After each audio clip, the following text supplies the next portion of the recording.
Well, hello, I'm Brent Waltrip, and I've been asked by the Muhlenberg County Library to do a little bit of informational stuff on bird watching. You've got the professionals, and then you've got the amateurs, and then you got me. And I don't claim to even be an amateur at all, but I enjoy bird watching. It's one of my several hobbies that I do. I tried to think how I got into it, and probably it was Boy Scouts back at 12, 13 years old, doing the outdoors and the camping and things like that. It was probably also, my parents got a bird feeder. My mom was kind of a same type as me, interested in birds and bird life, and so I became interested in backyard birds. And then one of the things that happened was probably when I was 13 years old, my grandmother bought me this book. It's Peterson's Field Guide to the Birds.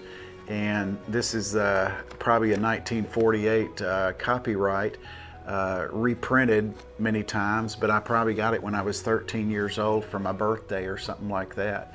And I used it for years. It's worn out. I've updated it, but it's something that I kind of got me a little bit deeper into it. And so I've enjoyed bird watching. I've done a fair amount of it, try to get out every year several times to increase my abilities in identifying birds. I went out the other day, probably it was a week ago Sunday, and I was hearing a bird up in the trees, in the maple tree, as I was walking the dog, and I thought, I need to go back in and get my binoculars. I think I know what that bird was. And so I went back out. It had flown over to the magnolia tree being all colors of greens and browns and blacks, and I thought, I'll never be able to find that bird. But sure enough, there it was. It was an American robin, and it was doing its two-note call, about 7 or 8 different calls. And so I just listened. I went out the next day, I heard the same thing. And just those times of seeing birds, even birds that we are all real familiar with, going out and identifying and listening to the sound and identifying the bird not by sight, but by sound. And there's a lot of birds that we can do that with. So if you're interested in getting into birding, there's some things that are helpful that I find. When I go out birding, I don't wear bright colored clothes. I try to blend in. And so this is one of the, what I might wear when I'm out. I use insect repellent when I go out, and this particular shirt and my pants have been coated with permethrin, I think it's called. You spray it on your clothes. It's an insecticide. You don't spray it on your body. It kills insects, and so it's on my clothes, and so that lessens the likelihood of mosquitoes and ticks and things like that, although I always do a tick check when I come in. I wear a wide-brimmed hat because I want to protect my ears, especially when I'm out in the sun. I call this my black pack. Black being black, and I take it with me a lot, especially if I'm out for more than an hour. I'll put my water in there, maybe a snack or something like that. I might have a rain jacket, any extra things that I might need. I usually carry a first aid kit with me, just little things when I go out. But in addition to my black pack, which is on my back and I don't have access to, I also take a little bag. This was one of my first bags that I got, that I carry my book in, my pencil, maybe a field guide or two. It's something that can be slung over my shoulder. It's got an easy access with pencils and paper here to write on, maybe a pair of glasses or sunglasses. And then more recently, I got this. I didn't bring it's got a harness, goes over your shoulders and then around your back as well. It's designed for hunting, and this is a binocular bag, and it just opens in the front like that. I carry my binoculars in here, but when my binoculars are around my neck, this is around my neck as well. but I can put my field guide in here. I've got a pencil, I've got a notebook as well. And so something to carry my things in. It can be a real simple type of thing to carry, but you've got to take a few things. And the few things that I take, of course, number one is a pair of binoculars. This is a 10 by 42 pair of binoculars. To get a pair of binoculars, anything more than 10 power is going to be probably too heavy, and it's going to be too wobbly to be able to identify a bird with. You might need some kind of stick or something like that to stabilize. 10 is about the most that most people would use. But a 7 or 8 are real popular. I want to get an 8 power because this brings them in, far off birds, it brings them in a little bit better. But those close-up birds, you can't see as well. You can't find them as quick because your field of view is more narrow. And so 7, 8, up to a 10 power. Binoculars have two numbers. This is a 10 by 42. 10 is the power, the magnification. The 42 is the size of the front lens, the objective lens. If the objective lens is too small compared to the back lens, the quality of view is not going to be as good, and it's going to be darker. When you get into the woods, it may be too dark to bring in enough light. So you want that front lens, that objective lens, to be a little bit bigger, but probably not much bigger than a 42, or you're going to add more weight. You're going to be carrying more things around. So one of the things I carry in my front pack, I'll have a pair of binoculars, but also I got this. This is just a blank notebook, a journal. This the first date is June 13th, 1997. It's a blank book.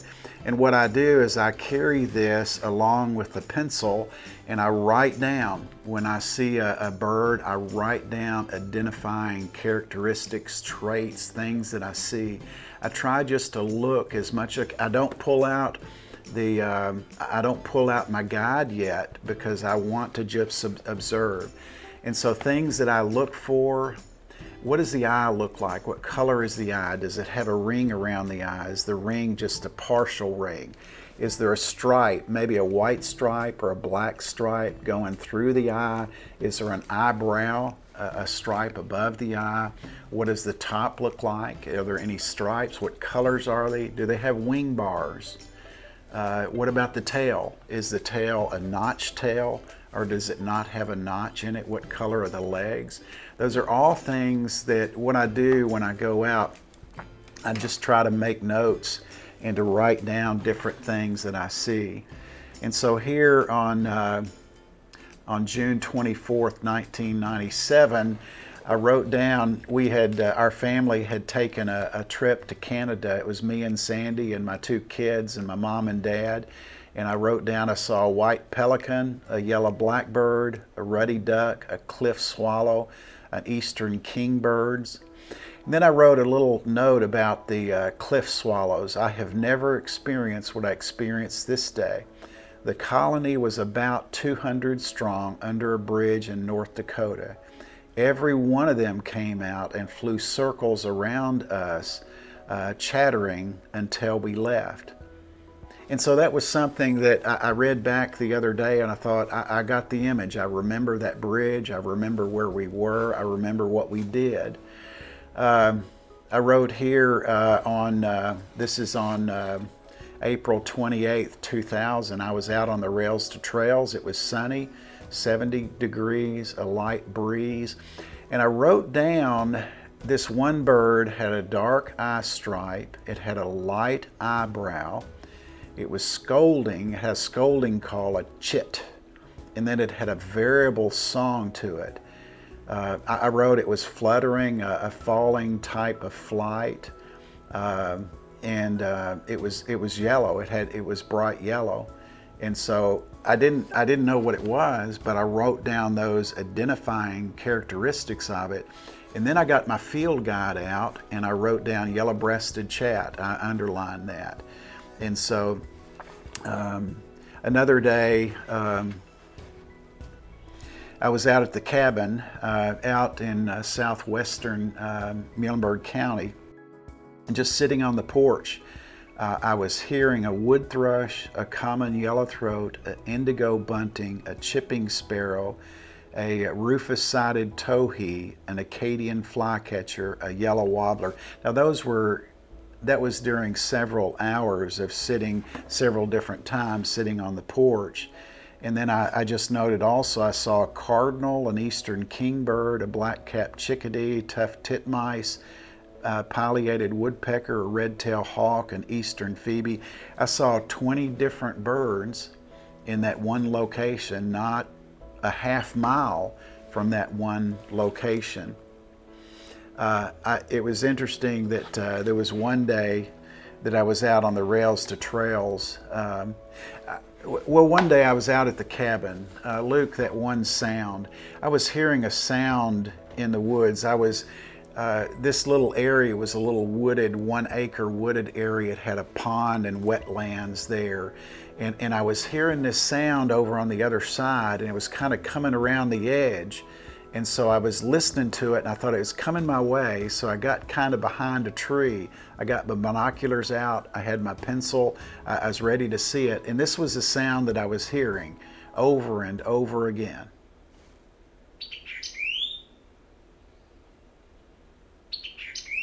Hear that? It's got a real over and over again like that, kept coming toward me. And finally I saw it. I wrote down a couple of identifying traits about it. And it's a white-eyed vireo. And that was probably a 15-minute encounter, just waiting for that one bird to identify that. So every time when I go back to that place, I will hear that. I don't need to see the bird. I know what it was. There was another time when I went out to the rails to trails, and I wrote down that this is the first bird that I worked backwards. And what I mean by that was, I didn't go to this place looking to find new birds. I went to this place looking for this particular sound, and this is what I heard. Hear that? It does it over and over again. And so I went to this location that was out on the rails to trails, you know, where in Muhlenberg County where it gets wet out there, the prothonotary warbler. I had not seen one out there, but I knew that there would probably be one in that location, and I went out there, and sure enough, I heard it first, and then I pulled my binoculars up and I saw it. And so those are just things that I do. What I do as far as field guide, I carry with me, typically, this is Peterson's Field Guide to Eastern Birds. I've also got a Western book, but Peterson does some real good things on birds, and this is just general. These are paintings or drawings about birds. They're not photographs, but I find that the paintings give me a little bit better clarity on the distinguishing features of birds. I've got the Audubon guide as well, and it's got photographs. But photographs sometimes don't capture exactly what you're looking at, and so I'll use both of them. And quite often when I go out, I will take, this is Peterson's Field Guide to Warblers. They have a couple of specialty books that these are birds that I'm interested in, and so I have purchased them that have quite a bit more information than just the general field guide. I was out and I recorded it in my my journal.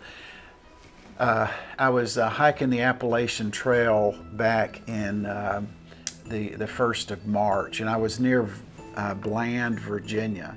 And I was hiking down. I wasn't bird watching. I'm hiking. I don't have a lot of time to look for birds.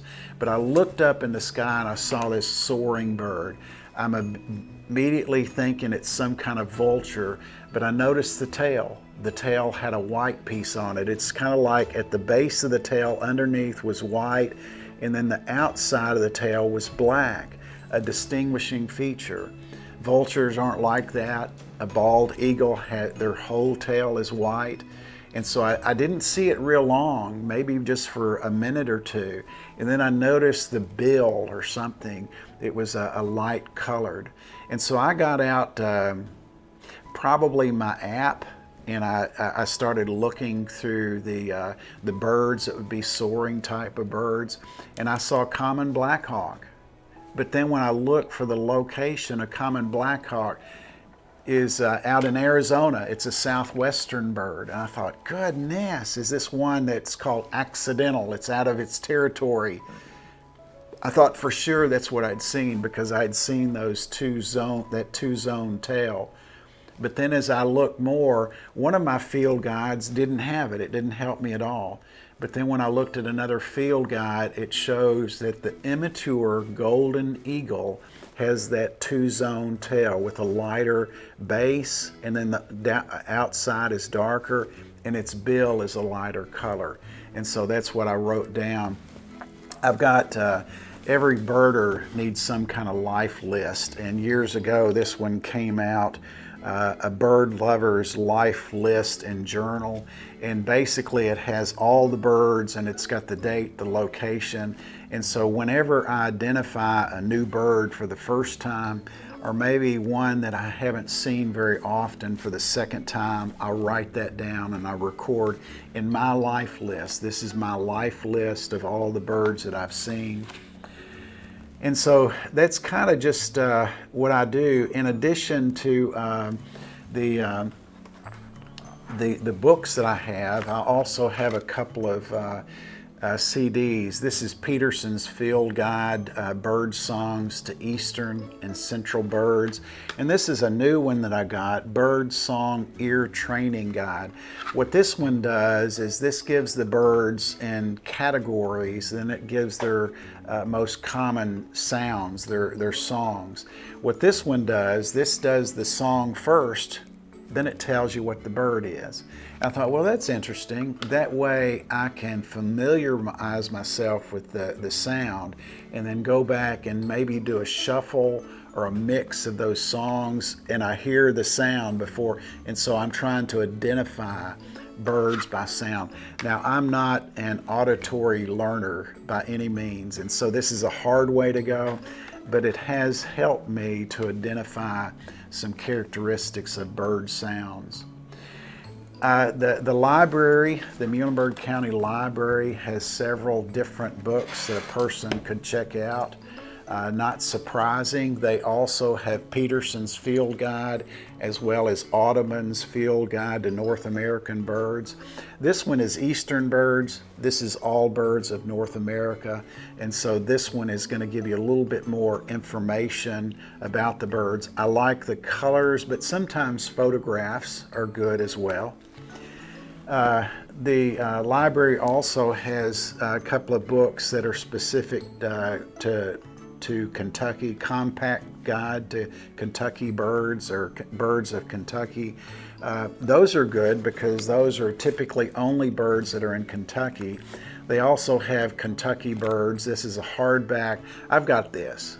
This is a 1973 or 74 publication, probably not in print anymore, but your local library has that. And then it's got, they've got Birds of North America and the National Geographic Complete Birds of North America. And what I do when I identify a bird, especially a bird for the first time, I'll read the different field guide descriptions to find out a little bit more information about that bird. What kind of nest, where do they live, what's their habitat, what do they feed on, and characteristics, because a bird in the spring looks different from a bird in the fall. Their plumage is different. But I've enjoyed birds. I've enjoyed doing it. In Muhlenberg County, there's a couple of real good places to go. Not a half mile from my house is the Greenville City Park, and down on the south end toward 181 is the Brizendine Walking Trail. It's a wooded trail. It's not real long, but it's not real hard. It's not hard to get to. And there, what was that great crested flycatcher? I heard one day. What is that bird? I looked, I kept looking for it, and finally identified a great crested flycatcher. I saw a red-headed woodpecker in the Greenville City Park. So you don't have to go far. One of the best places to go in Muhlenberg County is actually the Rails to Trails. It's got a variety type of habitat. You've got that wetlands out there that's kind of secluded. And then you've got more of the city and the Powderly area and towards Central City. And so there's a lot of birds. It's real easily accessible. It's paved. It's a good place to go.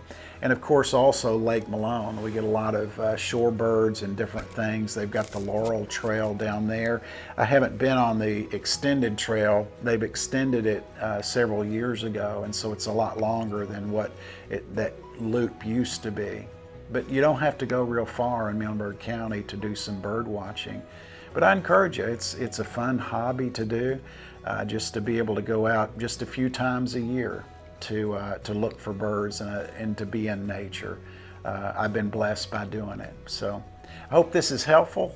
Give it a try, get out and enjoy the bird life. Thanks. We'll see you again.